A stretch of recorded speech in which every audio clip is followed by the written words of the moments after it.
खैर बहुत ही ना इस चीज़ को लेके तो आपके पीएम को ना सिर्फ मैं बल्कि पूरा पाकिस्तान और पाकिस्तान के तमाम यूथ भी अप्रिशिएट करेगा। अब मुझे बताएँ अपनी शादी को लेके क्या सोचा आपने? हाँ, हाँ, अपनी शादी ना। हाँ, नहीं, तो अपनी आपकी शादी, अपनी शादी की, हाँ तुम, नहीं नहीं, आपकी नहीं, आपकी नहीं, अपनी शादी। अपनी शादी उसी दिन हो जाएगी जिस दिन तुम नेपाल आ जाओगी।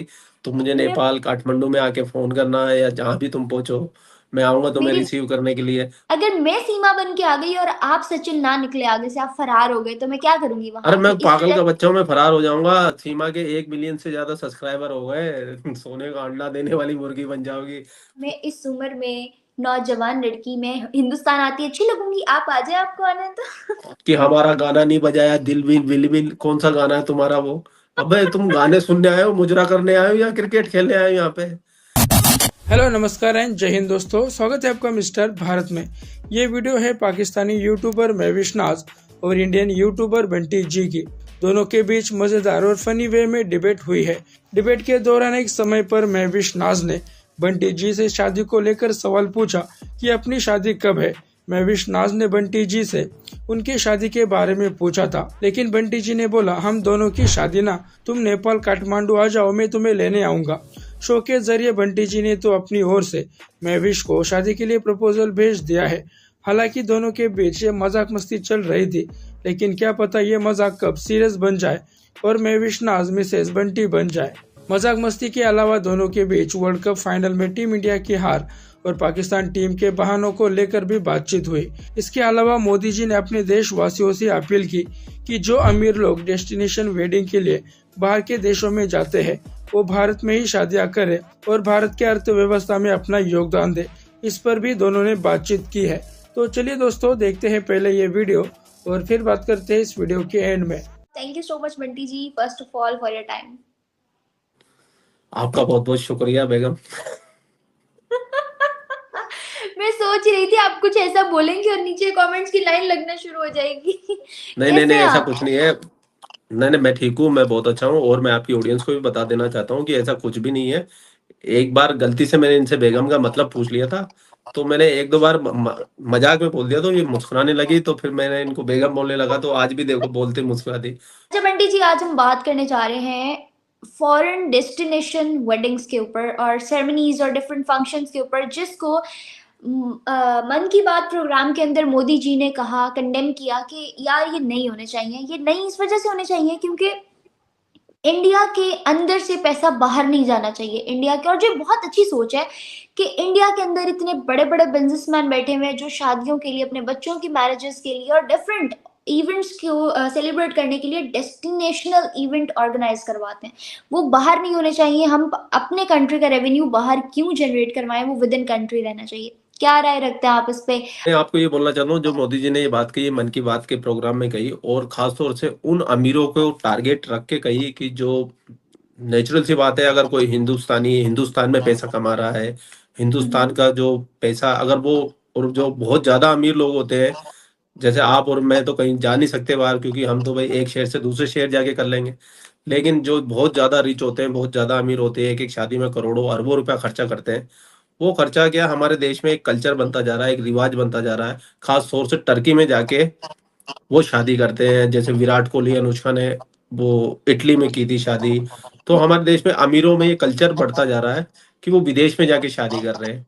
हालांकि इससे देखो, नुकसान, कोई किसी को कोई तकलीफ नहीं है कि भाई तुम कहाँ, तुम्हारा पैसा है, तुम कहीं भी जाके शादी कर सकते हो। लेकिन इससे नुकसान जो हिंदुस्तान की अर्थव्यवस्था का हो रहा है, हिंदुस्तान की उन आवाम का हो रहा है जो शादी पे डिपेंड होते हैं, कि जिनका काम शादी से रिलेटेड होता है। अब वो सारा पैसा विदेशों में जाके उड़ा के आते हैं। जो इंडिया से तो नेचुरल सी बात है, डॉलर जाएगा, लेकिन वहां जाकर जो पैसा खर्च करने वाले हैं, वो अगर हमारे हिंदुस्तान में खर्च किया जाए, तो हमारे देश के लोगों को कितना रोजगार मिलेगा। करोड़ों अरबों रुपया, मतलब पाकिस्तानी भी अरबों रुपया, इतना रुपया वो खर्च करते हैं एक शादी के अंदर। वहाँ पे ऐसे इनिशिएटिव लेने के बारे में सोचा भी नहीं जाता। क्या कहेंगे मोदी सरकार को कि वो इतनी इतनी चीजों को भी अपने कंट्री में मद्देनजर रख रहे हैं? देखिए, मैं मोदी सरकार जी के बारे में तो मैं सिर्फ इतना सा ही बोलना चाहूंगा, जब मोदी जी, आप देखिए, इतनी छोटी छोटी बातों को भी अपने दिमाग में रखते हैं और अपनी आवाम से अपील करते हैं कि भाई तुम बाहर पैसा खर्च मत करो, हमारे देश में खर्च करो ताकि हमारे देश के लोगों का भला हो, उनका ही भला होगा, उनको रोजगार मिलेगा, उनके पास 2 पैसे की इनकम ज़्यादा बढ़ेगी, तो हमारा देश और तरक्की करेगा।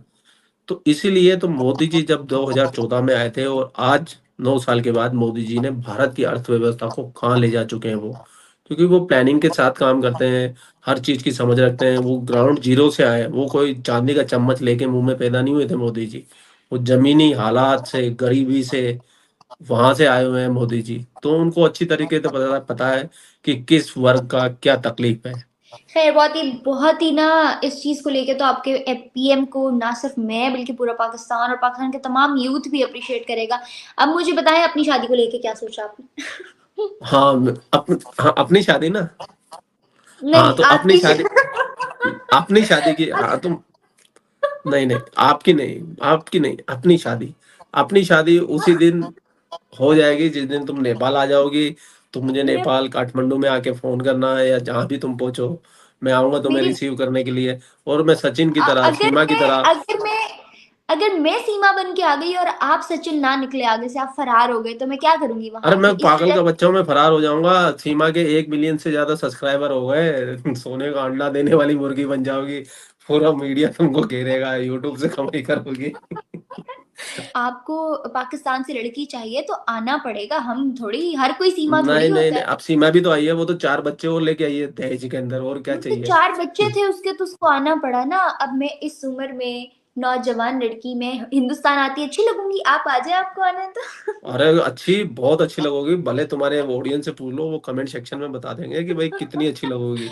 और रही बात अब वर्ल्ड कप की, तो वर्ल्ड कप तो हमने पहले दिन ही जीत लिया था जब हमने पाकिस्तान को पेल दिया था। पाकिस्तान की क्रिकेट में मट्टी पलीत कर दी थी। तो हमारा वर्ल्ड कप तो उसी दिन चालू हुआ था, उसी दिन खत्म हो गया था। और अगर ईमानदारी से कहूँ बात, एक क्रिकेट फैन के नाते, तो भारत की टीम की परफॉर्मेंस ही बहुत शानदार थी। भारत की टीम 10 लगातार मैच जीतते हुए फाइनल में पहुंची। फाइनल में उस दिन उनका दिन नहीं था, वो हार गए। लेकिन मैं सच बताऊं, भारत की टीम ने हिंदुस्तानियों का दिल जीत लिया। हालांकि वो इमोशनल तकलीफ होती है कि भाई इतने करीब आके भी हम मंजिल तक नहीं पहुंच पाए। वो थोड़ी तकलीफ होती है, मुझे भी हुई थी। 1-2 दिन तो मैंने वीडियो भी नहीं डाले थे कि इसी तकलीफ में हाँ, कि भाई क्या मुंह दिखाऊंगा मैं अपनी ऑडियंस को। पाकिस्तानी अवाम का कहना है वैसे तो हमने चल जाना था, लेकिन हम इसलिए नहीं चल सके क्योंकि हमारे सारे प्लेयर्स की शादियां हो गई हैं। नहीं, ऐसा कुछ नहीं है। जो ऐसा लॉजिक देते हैं वो निहायती बेवकूफ़ है। अकल नाम की कोई चीज़ नहीं है। किसी भी देश के अगर कोई नेशनल टीम के अंदर खेलने वाले प्लेयर है, तो वो नेशनल प्लेयर है, नेशनल। हज़ारों, लाखों, करोड़ों लोगों को बीट करके वो इस जगह पे आए हैं। तो अगर वो ये छोटी-छोटी बातों में भी अगर वो उन पे प्रेशर आ जाएगा और ये मतलब प्रेशराइज़ हो जाएँगे, तो फिर लानत है ऐसे खिलाड़ियों को। इनको खिलाना ही नहीं चाहिए फिर। कि भाई हमारे वहाँ बहुत सारा क्राउड मिलेगा, नीली-नीली जर्सियाँ दिखेगी। भाई तुम इंटरनेशनल खिलाड़ी हो भाई, क्लब क्लब क्रिकेट खेलने वाले लोग नहीं हो। तुम दूसरे मुल्क जाओगे तो वहाँ दूसरे मुल्क के ही सपोर्टर मिलेंगे। ये इस चीज़ की तुम्हें आदत होनी चाहिए कि हमारा गाना नहीं बजाया, दिल विल विल कौन-सा गाना है तुम्हारा वो? अबे तुम गाने सुनने आए हो, मुजरा करने आए हो या क्रिकेट खेलने आए हो यहाँ पे? मस्जिद, वो मैदान के अंदर नमाज़ पढ़ेंगे। अबे नमाज़ पढ़ने के लिए मस्जिदें बनी हुई है। तुम नमाज़ पढ़ने की जगह पे तो क्रिकेट खेलते हो, क्रिकेट खेलने की जगह पे नमाज़ें पढ़ते हो। हद होती है भाई, तुम्हारा रिलीजन है, तुम फॉलो करो, तुम नमाज़ पढ़ो, वज़ू करो, हमें कोई दिक्कत नहीं। भाई वो मैदान है क्रिकेट का। लेकिन तुम्हारी पाकिस्तानी टीम की सोच देखो, सारे के सारे पंडाल लगा के वहीं नमाज़ करेंगे। भाई क्या फ़ायदा क्या? वहाँ प्रैक्टिस करो, मैच खेलो, क्रिकेट खेलो भाई। तो दोस्तों, आपने ये वीडियो देखी। अपनी ओर से बंटी जी ने तो महविश नाज को शादी के लिए बोल दिया है। एक भारतीय से शादी करने में महविश नाज का फायदा ही फायदा है। एक तो वो भिखारी देश की नागरिक नहीं कहलाएगी। एक पाकिस्तानी होने पर दुनिया भर में जो जलालत पाकिस्तानियों की होती है वो महविश नाज को सहनी नहीं पड़ेगी। भारत में अच्छी लाइफ मिलेगी। एक महिला होने के नाते उनको पूरा सम्मान मिलेगा। इसके साथ ही पूरी उम्र उनके पति की वो एकलौती पत्नी रहेगी। तो ये शादी का रिश्ता महविश नाज के लिए अच्छा साबित हो सकता है।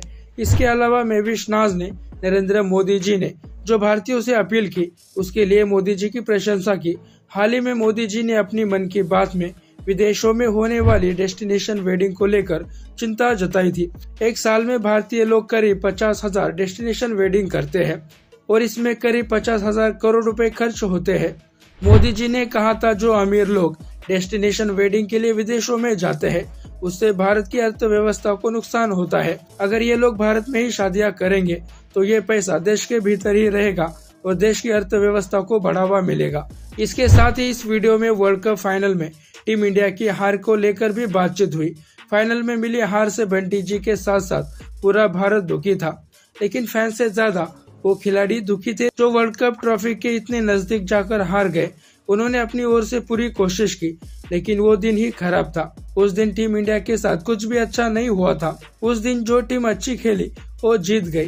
खैर दोस्तों, आज के लिए इतना ही। इस वीडियो के बारे में आपकी राय नीचे कमेंट बॉक्स में बताइए और ऐसे ही वीडियोस के लिए मिस्टर भारत को भी सब्सक्राइब करें। मैं मिलता हूँ आपसे अगले वीडियो में, तब तक के लिए जय हिंद, जय भारत।